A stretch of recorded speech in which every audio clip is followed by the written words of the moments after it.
If your blood pressure has been creeping upward despite your best efforts, despite cutting salt, despite taking your medication, despite walking every morning and watching what you eat, there is a very specific reason why those efforts are producing partial results at best.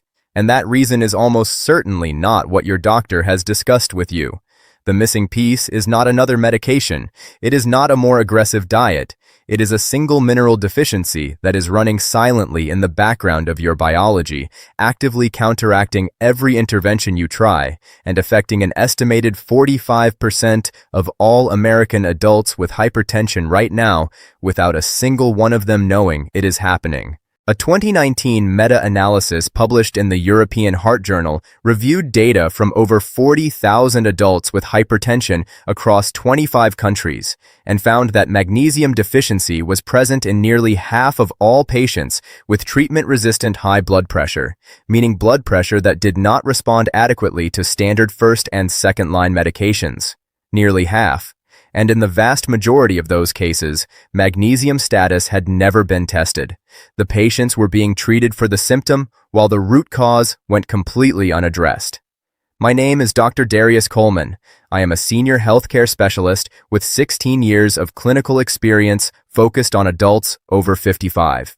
What I am sharing with you today is not an alternative to medical treatment. It is the missing biological context that explains why so many adults are managing hypertension for years without ever fully resolving it. By the end of this video, you are going to understand exactly what magnesium does inside your blood vessels, why deficiency is so widespread and so consistently missed, what is causing it, how to know if you have it, and precisely what to do about it starting this week.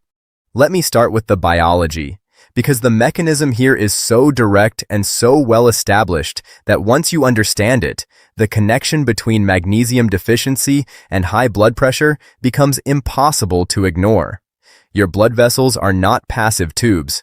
They are living structures lined with smooth muscle cells that contract and relax continuously in response to nerve signals, hormones, and the mechanical pressure of blood flow. The ability of those smooth muscle cells to relax, to dilate the vessel and reduce the resistance against which your heart must pump, depends directly on magnesium. Magnesium is the biological calcium antagonist inside vascular smooth muscle cells. When magnesium is present in adequate amounts inside those cells, it blocks calcium from entering and triggering contraction.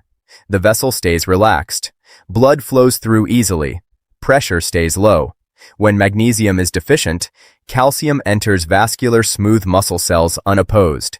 The vessels contract. They narrow. Peripheral vascular resistance increases, and blood pressure rises. Not because of anything you ate that day, not because of stress, but because the cellular mechanism that keeps your blood vessels relaxed does not have the mineral it needs to function. This is not a theoretical pathway. It is the same mechanism exploited by an entire class of blood pressure medications called calcium channel blockers. Drugs like amlodipine and diltiazem that work by blocking calcium entry into vascular smooth muscle cells and preventing the vessel constriction that raises blood pressure. Magnesium does the same thing naturally inside the cell, using the biological machinery your body already has. The difference is that when magnesium is deficient, no amount of dietary modification or lifestyle change can substitute for restoring it. The mechanism simply does not function without the mineral. Beyond vascular smooth muscle, magnesium plays 3 additional roles in blood pressure regulation that are equally important and equally disrupted by deficiency. First, magnesium regulates the renin-angiotensin-aldosterone system, the hormonal cascade that governs kidney fluid retention and blood volume. When magnesium is low, this system becomes overactive. The kidneys retain more sodium and water. Blood volume increases. Pressure increases. Second, magnesium modulates the sympathetic nervous system, the fight or flight branch of your autonomic nervous system that raises heart rate and constricts blood vessels under stress. Magnesium deficiency makes the sympathetic nervous system hyperreactive, meaning blood pressure spikes harder and recovers more slowly in response to everyday stressors. Third, magnesium is required for the production of prostacyclin and nitric oxide, two compounds produced by the inner lining of blood vessels that cause vasodilation. Without adequate magnesium, your blood vessels produce less of their own natural vasodilators, and the capacity for healthy blood pressure self-regulation diminishes further. A study published in Hypertension found that for every 100 mg per day increase in dietary magnesium intake, systolic blood pressure decreased by an average of 5.7 mm of mercury and diastolic pressure decreased by 2.8 mm of mercury in adults with hypertension. Those are clinically meaningful reductions, equivalent to the effect of a low-dose antihypertensive medication produced by a single dietary mineral correction. And that is the average effect across a broad population.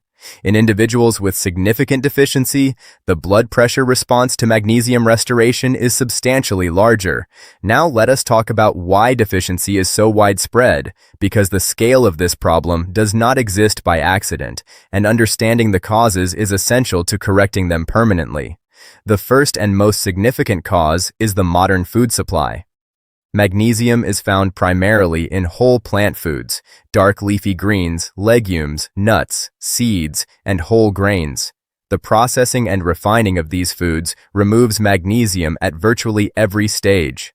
White flour has lost approximately 80% of the magnesium present in the original whole wheat grain. White rice has lost over 80% compared to brown rice. Refined cereals, packaged breads, processed snack foods, the foods that constitute the majority of calories for most American adults, have been systematically stripped of magnesium. An adult eating a standard American diet is consuming a fraction of the magnesium that the same caloric intake would have provided 100 years ago. The food looks similar. The magnesium content is dramatically lower. The second cause is soil depletion. Modern agricultural practices have progressively reduced the magnesium content of the soil in which food is grown. Crops grown today contain measurably less magnesium per serving than the same crops grown 50 years ago, meaning that even adults eating whole, unprocessed plant foods are receiving less magnesium from those foods than prior generations received from equivalent portions. A large analysis published in the British Food Journal compared the mineral content of fruits and vegetables in 1930 versus 1980 and found that magnesium content had declined by between 24 and 35% across most common vegetables. Decades of further soil depletion since 1980 have almost certainly extended that decline. The third cause is medication. Several of the most commonly prescribed drug classes in adults over 60 directly cause magnesium depletion.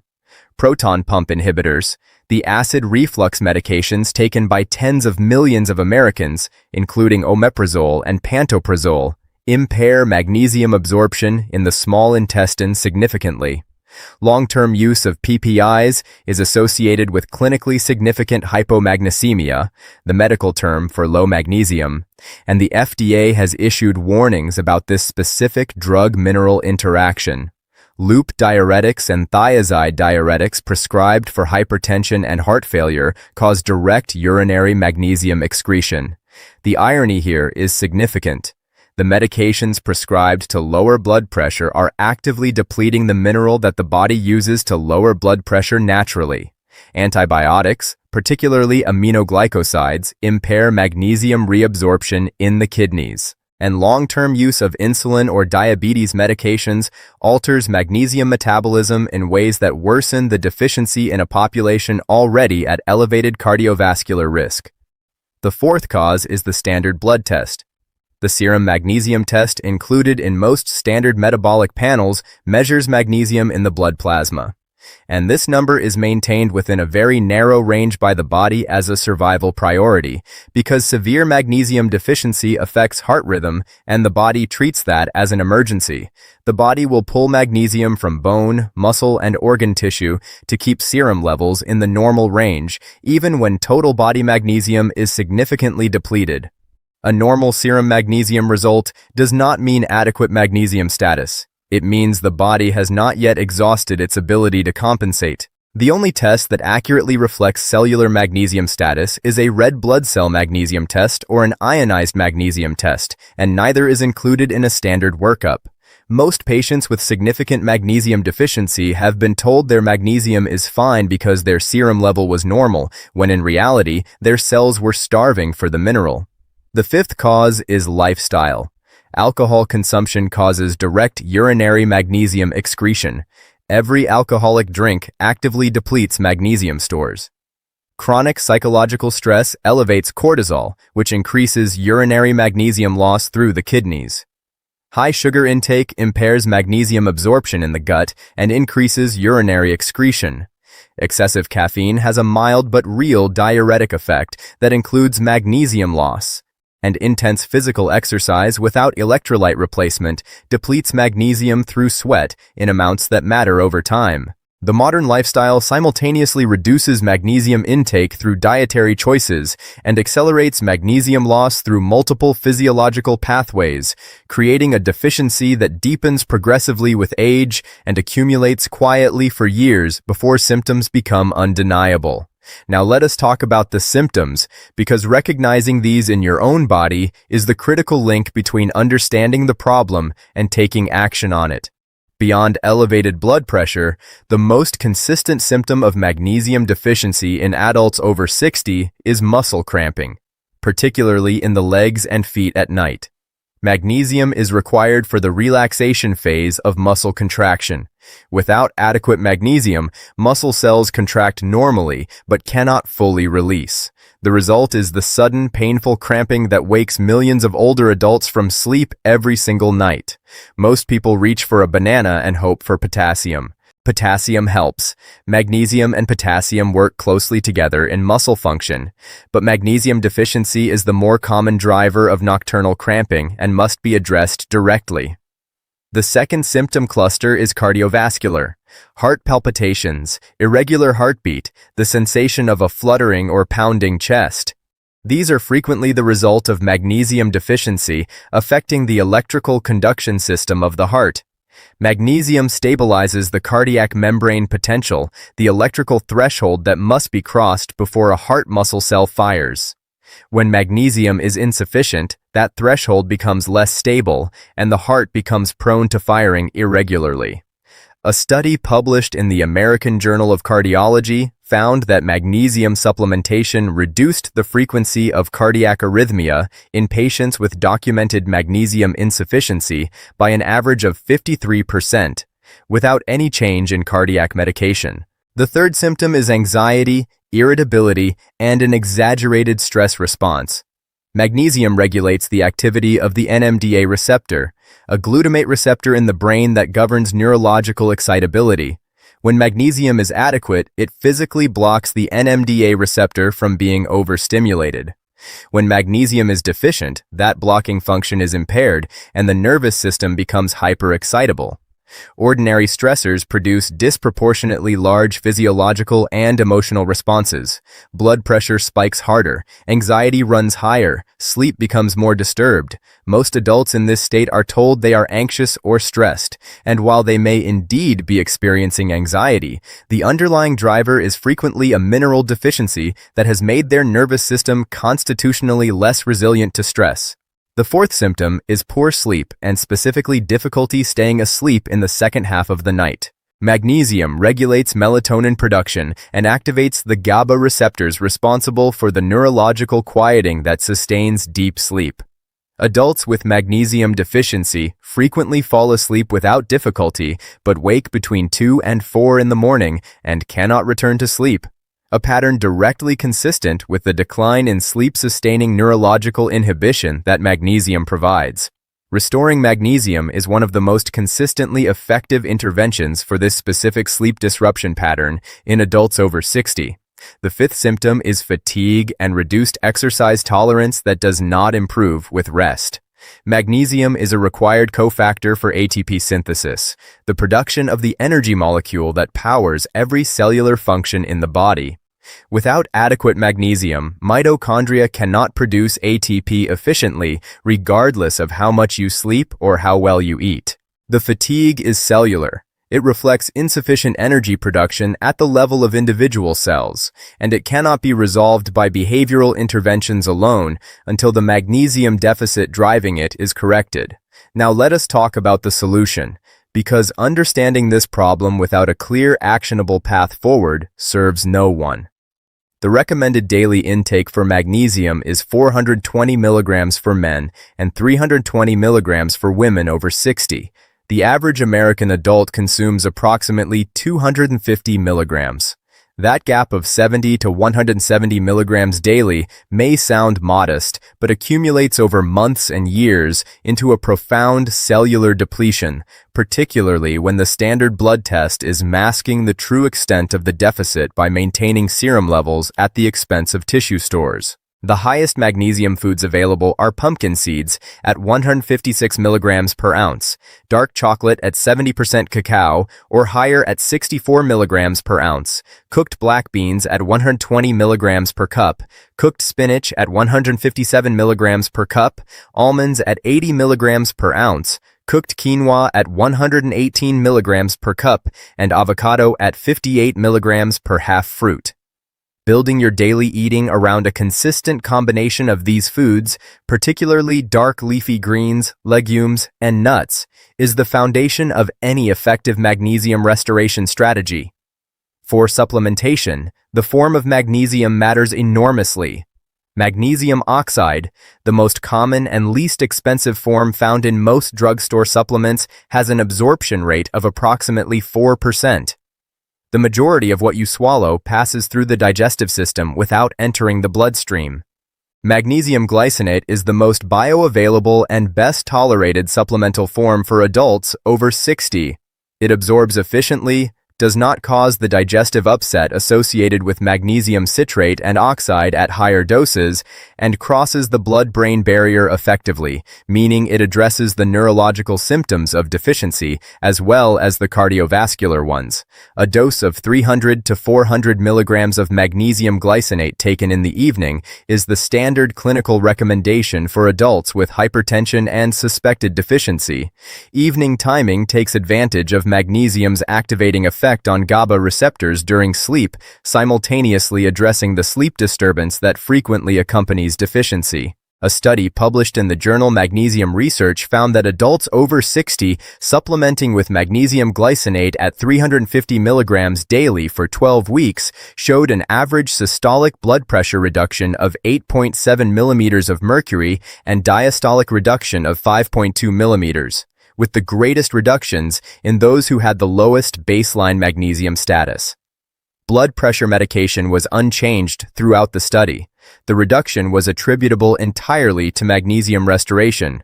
If you are currently taking blood pressure medication, do not stop or reduce it on the basis of this video.